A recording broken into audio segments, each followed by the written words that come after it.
Lighthouses are hands down one of the creepiest places. They're sites of great strife, mystery, and paranormal activity.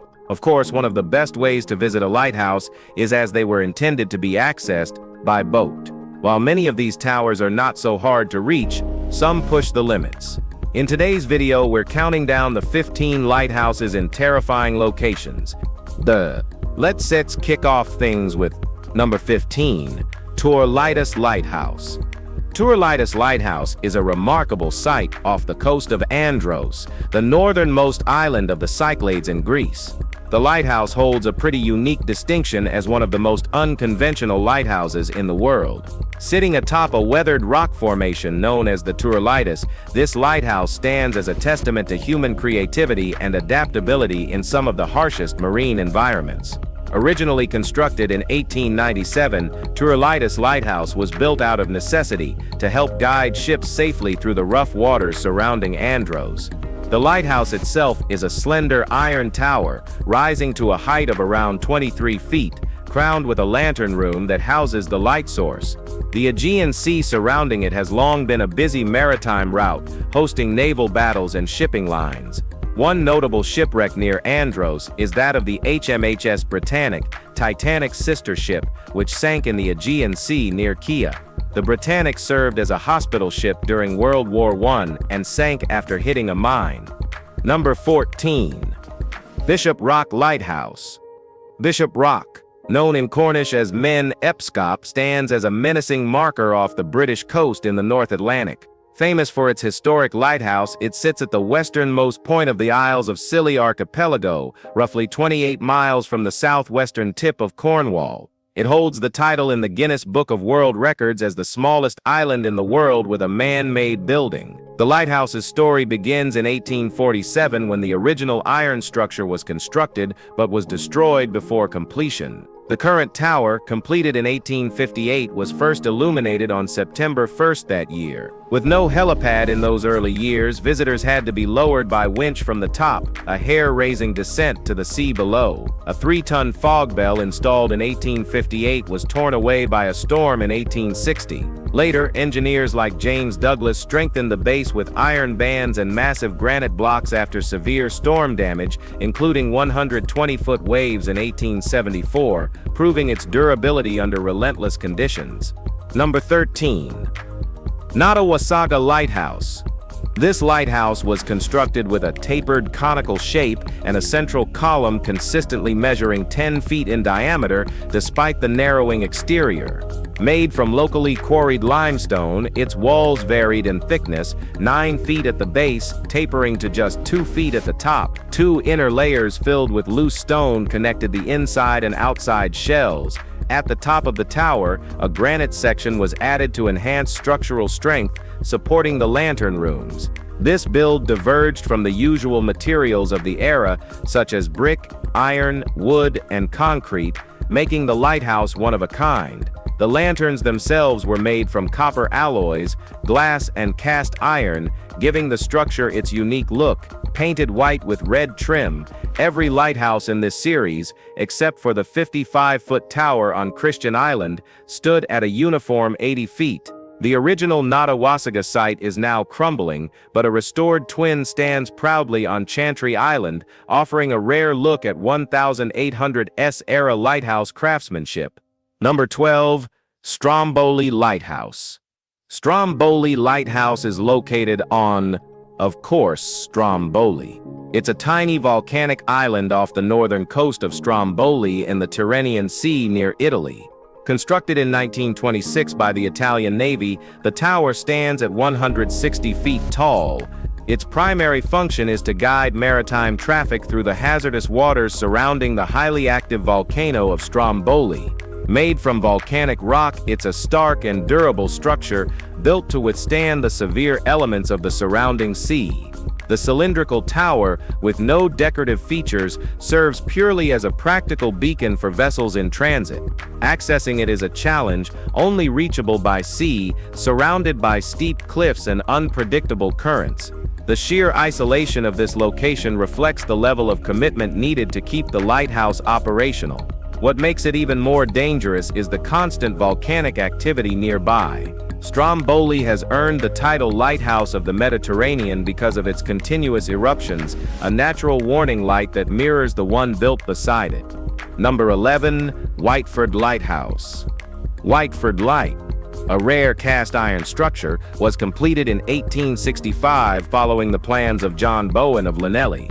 Commissioned by the Llanelli Harbour and Bury Navigation Commissioners, it stands off the British coast, marking the shoals of Whiteford Point and replacing an earlier 1,854 piled structure now lost to time. Notably, it remains the only wave-swept cast-iron tower of its size in the United Kingdom, enhancing its maritime importance.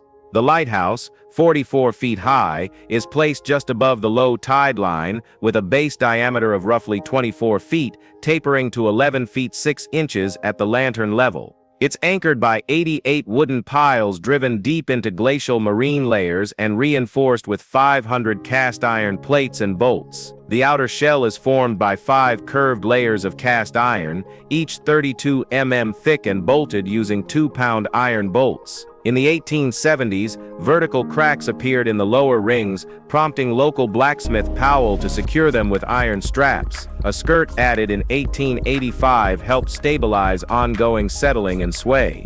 Number 10. Frying Pan Tower. This decommissioned lighthouse sits roughly 39 miles southeast of Southport, North Carolina, and about 32 miles from Bald Head Island, right on the Frying Pan Shoals. Privately owned, it once operated as a bed and breakfast retreat. The tower has endured massive storms over the years, proving its toughness. Accessible by both boat and helicopter, a site inspection in January 2010 confirmed the tower's structural soundness, though repairs were needed. This 80-foot-tall light tower was cleverly modeled after a Texas tower, a steel offshore oil platform supported by 4 legs, placed at the convergence of the Cape Fear River and the Atlantic Ocean. The area had been marked by a lightship since 1854. In 1966, the tower was built and manned year-round until its automation in 1979. GPS navigation eventually led to its decommissioning in 2004. In August 2011, Frying Pan Tower endured a direct hit from Hurricane Irene with 67 miles per hour winds and 28-foot waves, yet remarkably, no visible damage was found afterward. Number 9. Execution Rocks Lighthouse. Execution Rocks Lighthouse, ominous in name and presence, sits alone in the Long Island Sound, not only serving maritime navigation, but also bearing a disturbingly dark past. Built during the 1850s on a tiny rocky island called Execution Rocks, it's situated equidistant from New Rochelle and Port Washington. According to local legend, British redcoats during the American Revolutionary War chained colonial prisoners to these rocks, leaving them for the rising tide. In the 1920s, the island's grim story gained another twist when serial killer Carl Panzram confessed to luring sailors from bars and killing them there. Even after full automation in the 1970s, the lighthouse remained the subject of eerie reports, including unexplained noises, shadowy figures, and footsteps with no source. Though the last keeper left in the 70s, summer tours are now run by a preservation group. Water taxis from Port Washington provide close views of the site and the nearby Gold Coast mansions that inspired The Great Gatsby. Overnight stays can be arranged through the non-profit for the truly daring. Now let's move to number 8. Aniva Lighthouse.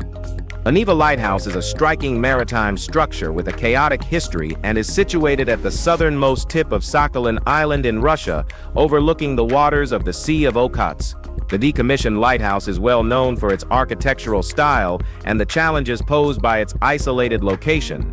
Built in 1939 by Japanese engineers during their occupation of Karafuto, Aniva Lighthouse served as a navigational beacon for ships crossing the treacherous sea.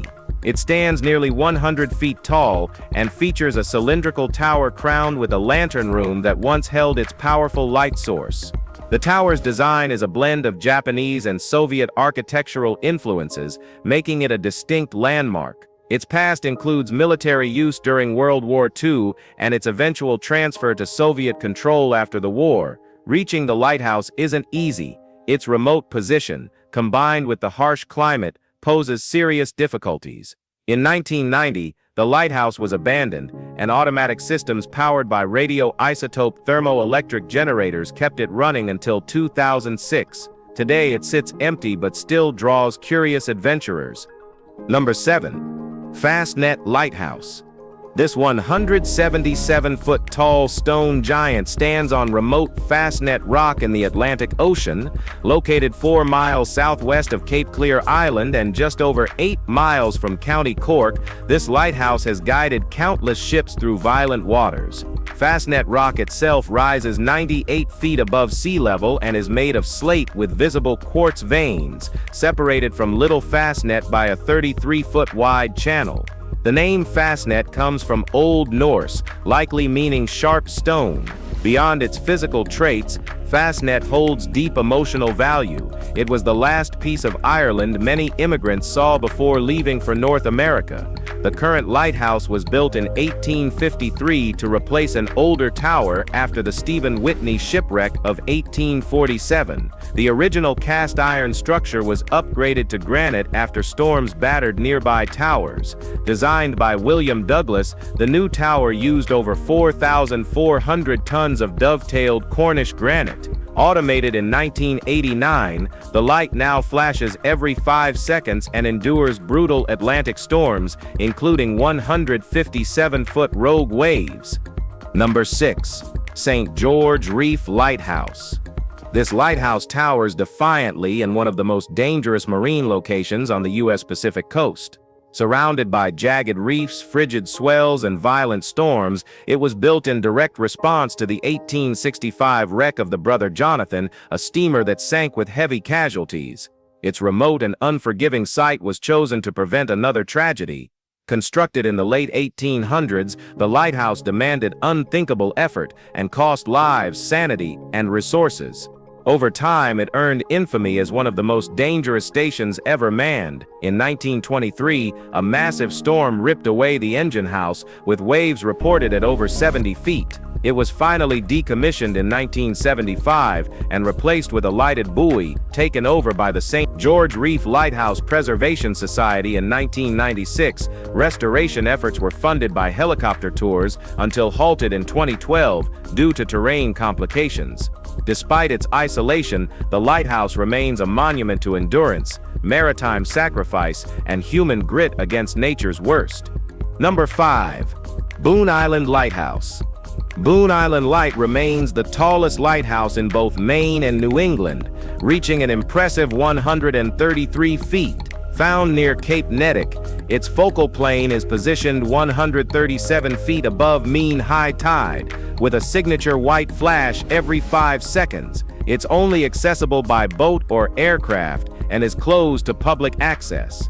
The island's grim legacy began in 1710, when the Nottingham galley was wrecked here, and its stranded crew famously resorted to cannibalism before being rescued. The first attempt at building a lighthouse began in 1799, but the wooden tower was destroyed within 5 years.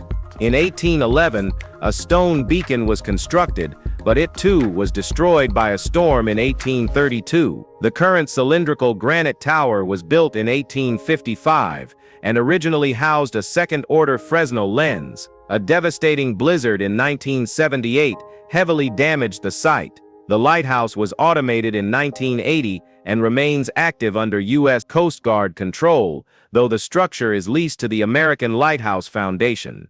Number 4. Tevenek Lighthouse. Tevenek Lighthouse is located on the western edge of Brittany near Point de Raz, and it plays a crucial role in securing the deadly passage of Raz de Seine. Automated in 1910, it has served alongside La Vella Lighthouse in navigating the perilous waters of this rugged channel. Recognized as a historic monument in December 2015, Tevenek's past is steeped in mystery.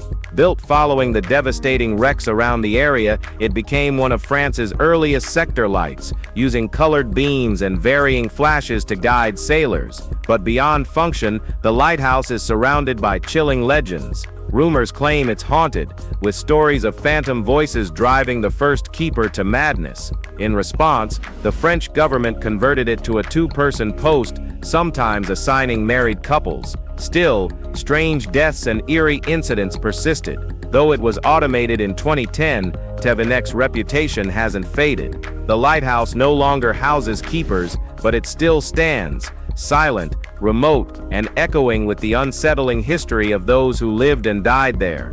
Number 3. Kopu Lighthouse. Kopu Lighthouse on Estonia's Hiiumaa Island is among the Baltic's most famous beacons, though better known today for its precarious tilt. Built in 1933, the reinforced concrete tower originally stood on solid ground nearly 80 feet inland. Over decades, relentless erosion dragged the shoreline closer, and by the late 20th century, the structure leaned nearly 15 degrees seaward. Waves, storms, and shifting foundations pushed it into the water, giving it the appearance of a monument perpetually on the verge of collapse.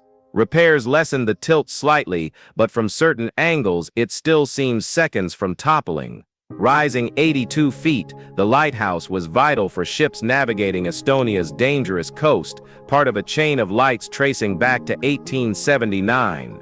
Decommissioned in 1992, it has since stood abandoned, a haunting relic of how coastlines reclaim what humans build. Once a guiding sentinel, Kopu Lighthouse is cool.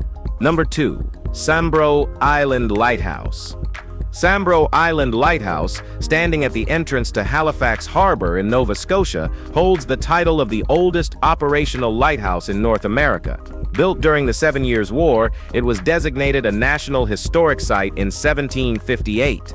Nova Scotia's House of Assembly passed its first official tax to fund the structure, applying duties to alcohol imports and arriving vessels, a move that shows just how vital the lighthouse was from day one. The surrounding waters earned a brutal reputation for shipwrecks due to countless hidden rocks and shoals. During the American Revolution, the 1780 Battle off Halifax unfolded nearby between the British privateer Resolution and the American ship Viper. The lighthouse stands on a granite island that also includes structures like the gas house, foghorn shed, and ruins from the 1960s, including decaying keepers' quarters and cannons once used as fog signals. Though daily tours are rare, annual events organized by local preservation groups offer visitors rare access to this piece of Canadian maritime legacy. Number 1. Aridrangaviiti Lighthouse. This world's most extreme lighthouse stands atop an unreachable sea stack off the coast of Iceland's Westman Islands. Built in 1939, this lighthouse rises 82 feet tall, perched on a narrow basalt pillar that towers 120 feet above the North Atlantic. Access is only possible by helicopter, a necessity considering the brutal surroundings. Though it looks like a haven for hermits or monks, it is, in truth, completely uninhabitable. Unmanned since 1992, Aridrangaviiti now stands as a weather-beaten sentinel, echoing its past life of service. The site has hosted a lighthouse station since 1879, aiding ships along Iceland's unforgiving southern coastline. Over the decades, erosion crept closer, dragging the tower towards the water's edge and giving it a famously tilted appearance, once leaning almost 15 degrees off-center. Shifting seas later corrected part of the slant, but the uneven balance remains visible. In 2015, a 6-person crew arrived by chopper to perform rare maintenance, reminding the world just how isolated this place truly is. We hope you've enjoyed this video. If you did, please like, share, and subscribe for more amazing content like this. Thanks for hanging with us, and we'll see you very soon.